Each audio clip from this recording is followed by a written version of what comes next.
Central de Misterio, basado en testimonios reales.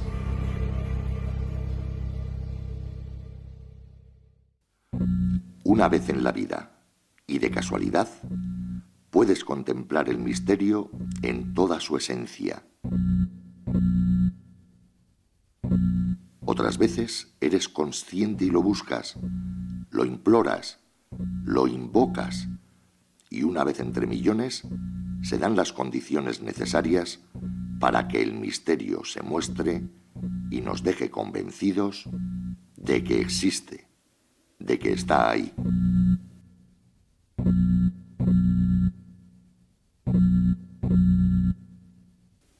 Pues bien, esto último nos sucedió la noche del 8 al 9 de julio de 1988 en La Corzana, un pueblo casi mortuorio de la provincia de Álava, muy cerca de Miranda de Ebro.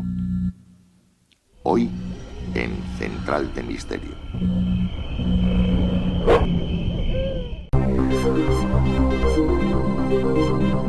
Durante algún tiempo quise apartar de mí este recuerdo, el recuerdo de esta experiencia. Pues justamente coincidió con un episodio, con una parte de mi vida que fue muy desagradable. En ese momento creí que lo que a mí me estaba sucediendo guardaba cierta relación con la experiencia que hoy les vamos a contar. Por eso confié todos mis archivos a una persona, a un amigo de confianza. Y créanme que hoy me arrepiento, pues me he quedado sin ese archivo gráfico en vídeo que hoy podría aportar a esta experiencia. Para mí y para otros compañeros ha sido la experiencia que más nos ha marcado de todas las vividas hasta ahora. Para conocer un poco más la historia de La Corzana y de sus habitantes, tenemos hoy con nosotros a Pedro Uribarrena. Él es archivero y documentalista.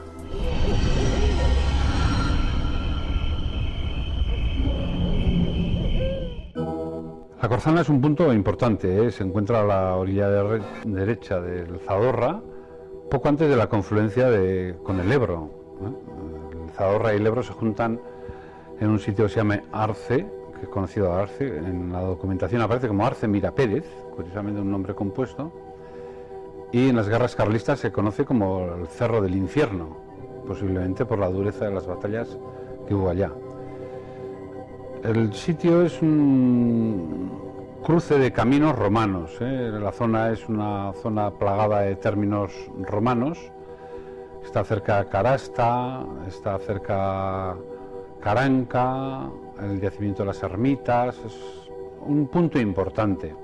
Las primeras noticias que conocemos de la zona es en el año 865, donde acampa el conde castellano Rodrigo, debido al empuje de un emir, seguramente de tipo nazarí, por decir algo, es decir, un musulmán, Al-Mundir.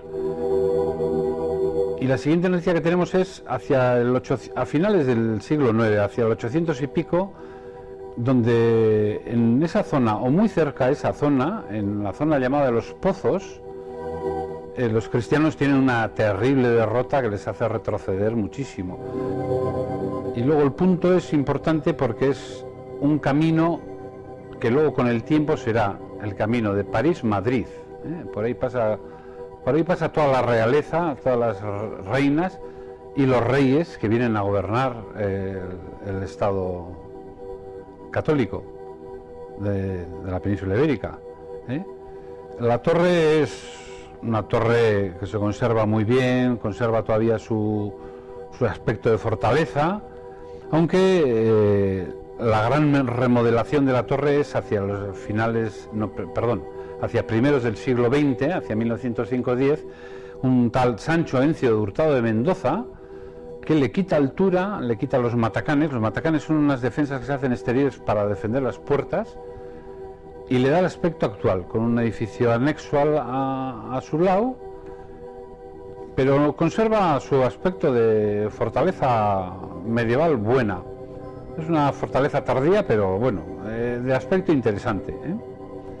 Conserva sobre su puerta un escudo de los Hurtado de Mendoza de la Corzana, ¿eh?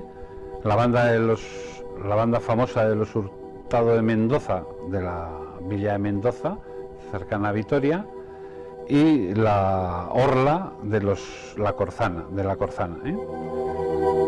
¿eh? Los Hurtado de Mendoza de la Corzana son gente importante. Antes, el padre del que hace la torre, gana raigambre, vamos a decirlo, luchando en Granada, en la conquista de Granada, en 1492.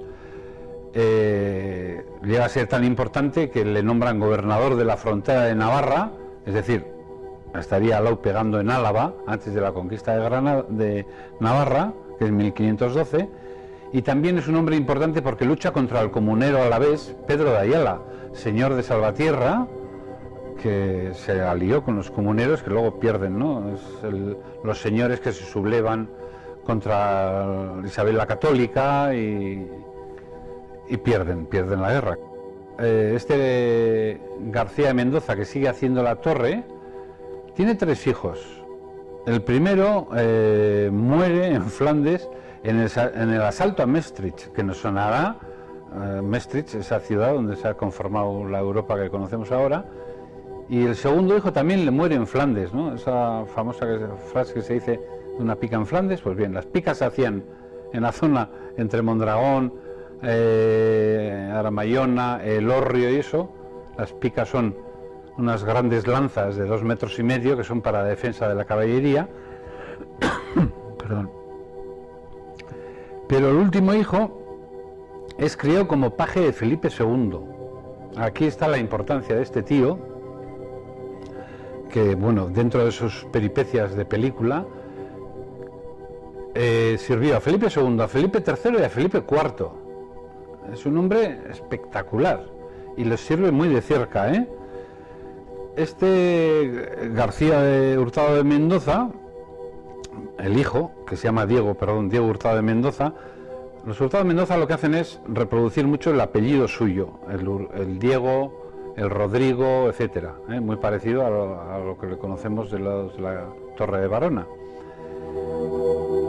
El Diego Hurtado de Mendoza, que está liado con el conde de Oñate, cuidado, él se casa, Diego Hurtado de Mendoza se casa con un hijo de los Guevara, condes de Oñate, con lo cual estamos ya en la más alta realeza castellana, y estamos hablando de alaveses, Guevara son provenientes de Oñate, pero son Guevaras, Se casa, es increíble, porque se casa con la dama principal de la emperatriz de Alemania, y él llega a ser buen hombre, o no sé cómo se llaman, de la boca de su majestad, es decir, el que prueba la comida que va a comer el rey para que no le envenenen, eso solo es de la más alta confianza del rey. Bueno, este tío es de película absoluta, lucha en Flandes y luego lucha contra los turcos y cae preso de los turcos y es condenado a galeras, es decir, si eras prisionero ibas a galeras turcas. Consigue con sus hombres organizar una revuelta en la galera, les echan por la borda a los turcos y se van con la galera turca, se van a Venecia, pero el problema era que en Venecia se llevaba muy bien. Venecia no es Italia, es Venecia, son ciudades-estado, como las griegas de antes de Cristo.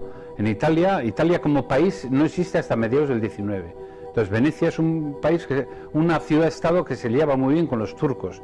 Y hay un problema diplomático con los turcos, pero este señor, que es Hurtado de Mendoza, de la Corzana, consigue que les dejen libres y no les entreguen a los turcos. Y este vuelve y, claro, luego sirve a Felipe III, a Felipe IV. Es una de auténtica película el señor, ¿eh?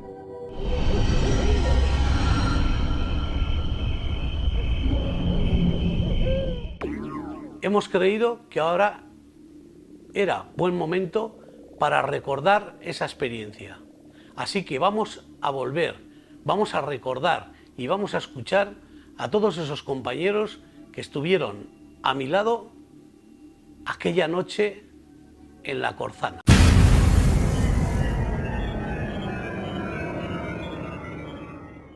Para recordar estos sucesos contamos con los testimonios de los periodistas Michel Casas. Experiencias allí que fueron realmente, bueno, sorprendentes, no sé, asustantes. Algunas de sentir hasta miedo, ¿no?, de lo que pasó. Xavier García Argüello.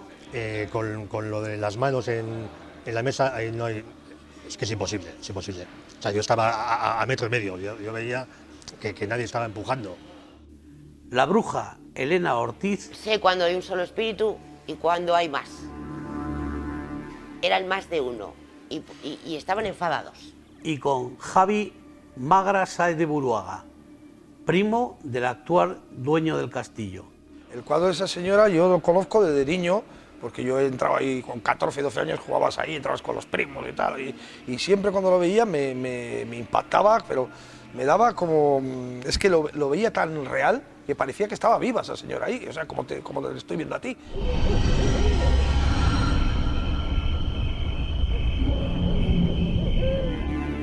También nos van a contar sus experiencias dos personas ya fallecidas, Fernando Gil y Eduardo. Estas dos personas estuvieron y fueron testigos de la experiencia en la Corzana.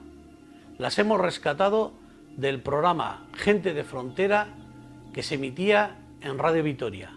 Como cada miércoles y a esta misma hora aquí en Radio Vitoria, esto es Gente de Frontera.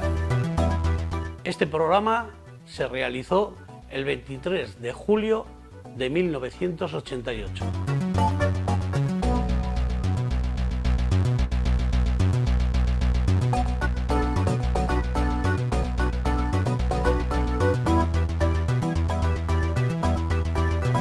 Para ello volvemos a contar otra vez aquí en nuestros estudios de Radio Vitoria con Fernando Gil. Buenas noches, Fernando.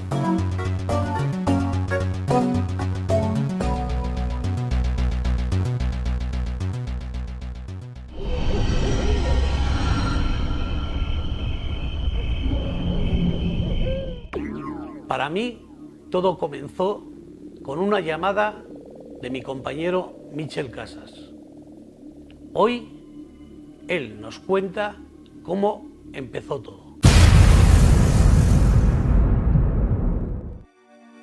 Hola, soy Michel Casas y en aquellos años yo era director y presentador del programa Más allá en la noche. Recibimos una llamada. Sinceramente yo no recuerdo si fue directamente a mí o fue a través de otra persona, de Elena Ortiz. Pero recuerdo que recibimos una llamada en la cual los familiares que vivían en aquella casa, los fines de semana solían ir con amigos a pasarlo allí, al castillo, y estaban asustados porque había ruidos, había luces, había una sensación incómoda, y ellos querían saber si allí pasaba algo porque les daba miedo ya ir allí. Hombre, yo creo que siempre que recibimos una comunicación de alguien que nos dice aquí pasa algo, siempre vas pensando que algo puede pasar. Pero yo creo que todas las personas que fueron eran bastante fríos, bastante críticos y no iban esperando encontrar nada espectacular, sino que sí que quizá pudiera pasar algo. O sea, no creo que nadie fuera predispuesto, sino que se fue a investigar, que yo creo que es lo que hay que hacer en esos momentos. Lo mismo por el grupo de magia y de brujería, querían investigar, o sea, ellos tampoco querían encontrarse nada espectacular ni nada que llamara la atención, pero sí saber qué realmente lo que estaba ocurriendo allí, que era lo que de alguna manera nos demandaban los propietarios del castillo de la Corzana, que allí pasaban cosas y querían saber si allá había algo o podíamos encontrar algo.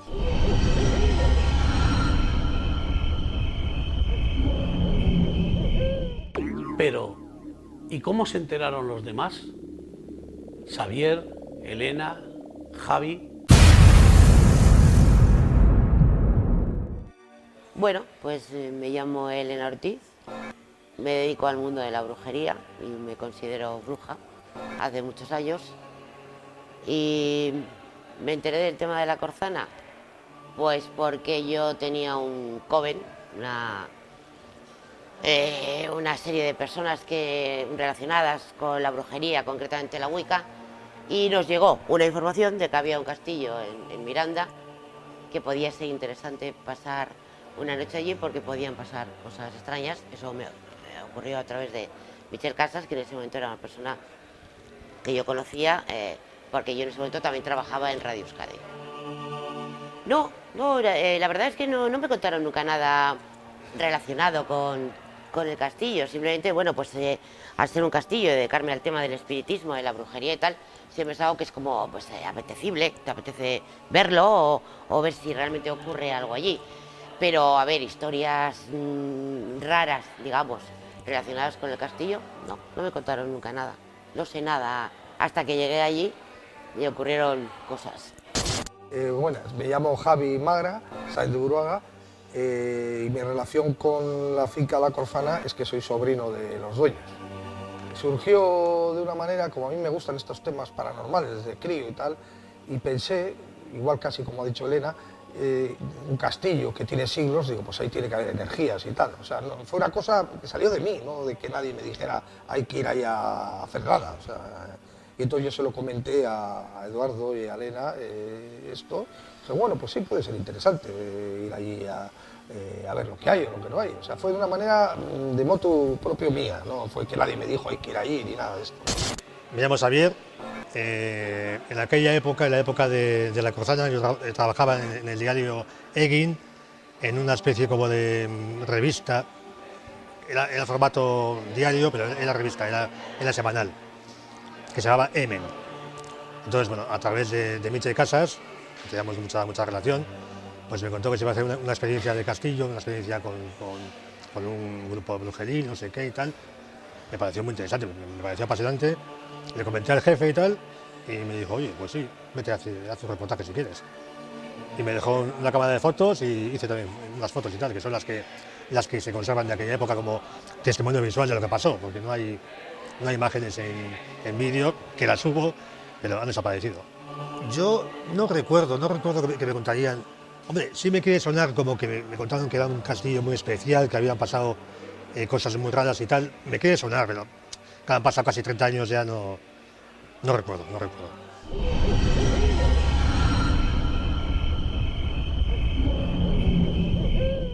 La verdad es que nos quedamos sorprendidos nada más llegar a La Corzana, por la cantidad de personas que allí se habían reunido para efectuar aquella experiencia. Yo me fui hasta allí acompañado con mi buen amigo Fernando Gil. Pues fuimos una serie de periodistas, recuerdo que fue un equipo de Euskal Telebista, fue un periodista del diario Egin, si no recuerdo mal del suplemento Emen, en euskera, y por supuesto el equipo de Más allá en la noche, que ya estaba preparando el pentáculo, por cierto.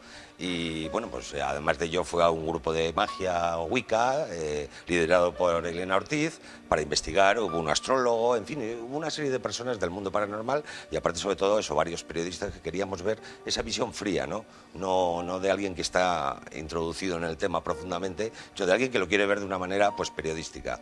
Y ahí estuvimos un montón de periodistas, entre los que estaba mi gran amigo Alfredo Resa. Pues fui con mucha gente, fui con mi coven, que éramos ya creo que 12 personas, es decir, que pertenecemos a la misma religión, a la Wicca, y luego pues bueno, fueron periodistas y algún amigo, pero bueno, en ese momento creo que fue bastante gente, ¿no? Porque pensamos que a lo mejor allí podían pasar cosas interesantes y querían también ser a lo mejor grabadas o poder, los periodistas a veces pues yo qué sé, sois muy desconfiados, ¿no?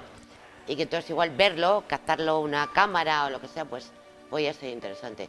Y fuimos pues, bastante gente, a lo mejor yo qué sé, 20 personas o por ahí. Yo recuerdo que, a ver, ETV sí, ETV seguro, porque yo sé que llevo alguna cámara ETV. Luego, pues, no, en los diarios que fueron no lo recuerdo, la verdad. No lo sé. No te puedo decir porque la verdad es que han pasado muchos años y ya no lo recuerdo. Recuerdo ETV sí recuerdo porque es el que llevaba la cámara y de hecho fue a una de las primeras personas que atacó la entidad que apareció allí. Yo fui con un amigo mío, de que lo conozco desde los 15 años, que se llama Luis Ángel, que ahora le he perdido un poco la pista después de estos años, y le dije yo, pues oye, como a él también le gustan estas cosas, digo, oye, ¿qué te parece si me acompañas y tal, no sé qué? Pero vamos, todo de mí, no es que nadie nos dijera tal, digo, bien, bien, cuando se organizó ya este tema, claro. Y él me dijo que sí, que me acompañaba. De hecho, yo fui el conductor del 2 caballos y él el copiloto. Cuando llegué a la Corzana, enfrente del castillo, pero en el recinto de la calle, o sea, fuera de las murallas, ahí había una muchedumbre terrible de gente, que yo no conocía ni a la mitad de nada. Igual 40 personas, por lo menos. Yo creo que hay muchísima gente, había muchísima. Más de, sí, mucha gente. Y cámaras y cosas, había de todo. Cuando llegué al castillo, pues aparte del grupo de Coven Wicca de Bilbao, también había, que yo no lo esperaba, también había un equipo de Radio Euskadi, de otra radio de Álava y ETV. ETV mandó un redactor, sonido, cámara, todo, mandó un equipo completo. Y el redactor era Óscar Epelde, me acuerdo, que además había empezado en aquella época a trabajar en ETV y vamos, estuvo ahí en toda la ceremonia y grabaron, luego le hizo una entrevista a Elena y todo, vamos.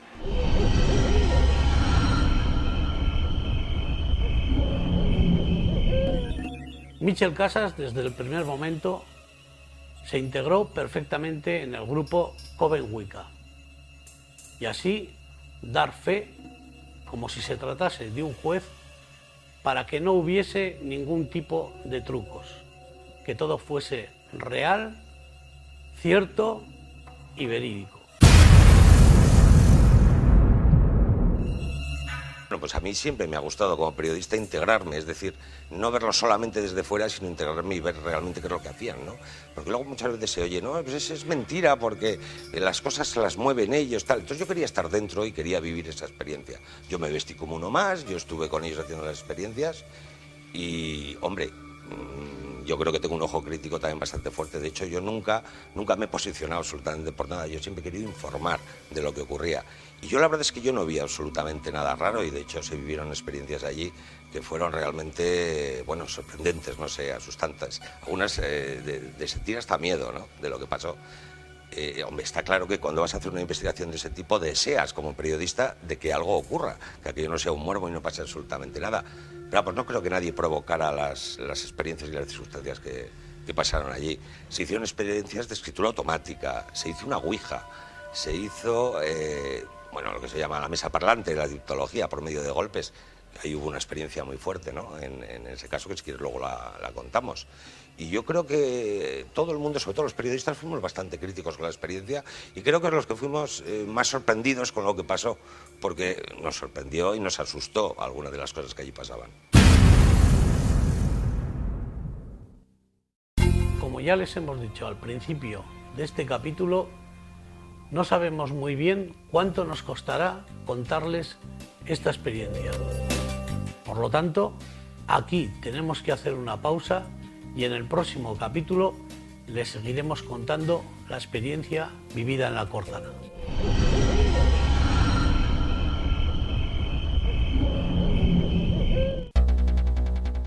En el próximo capítulo. Las experiencias se basaron fundamentalmente en 3 actividades. Una fue la escritura automática, la segunda, una ouija, y la tercera, una experiencia de triptología, cómo una mesa de mediano tamaño se podía mover y contestar a las preguntas que se le iban haciendo. Yo, personalmente, tengo que decir que nunca había visto una mesa con sentimiento. Se realizaron varias experiencias, una de ellas fue la escritura automática. En ella, una de las personas, si no recuerdo mal era Elena Ortiz, recibió un mensaje que decía te dirigirás hacia el mar y encontrarás a Diana. Yo solamente pedí que viniera alguna entidad que fuera positiva, porque tampoco queríamos molestar. Invocamos sobre todo en este momento a todos los seres y todos los entes de este castillo, para que de alguna forma se comuniquen con nosotros. Yo sé que de repente, no sé cómo fue, vi que venía dirigida como si fuera una bala hacia mí la mesa, y a mí me entró algo inexplicable, porque no sé cómo expresarlo, y claro, yo intentando huir, lógicamente, pero claro, entre cuatro paredes no puedes escapar. Me quedé arrinconado en la pared. Claro, lo de la mesa ya era otra cosa, porque era una mesa que había 12 manos y había momentos en que las manos prácticamente no tocaban la mesa, o sea, es que casi saltaba la mesa. Y entonces este hombre, según él nos contaba a través de la Ouija, pues fue detenido, fue torturado y fue asesinado allí en el castillo de la Corozana. Pero sí eran asalteadores de camino, cosa muy normal, que durante muchos siglos ha habido asalteadores de camino. Les cogía y les colgaba de los garfios que tenían en el zaguán de su casa, es decir, en la entrada de su casa.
¿Qué es una entidad?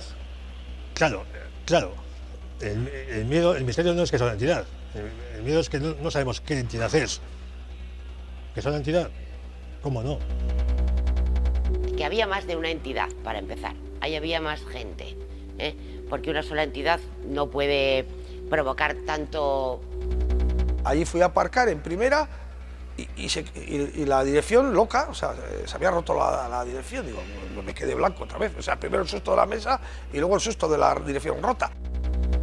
Ellos entraron en una niebla, dirección Bilbao, y aparecieron en la misma autopista, pero en dirección hacia La Rioja, hacia Burgos.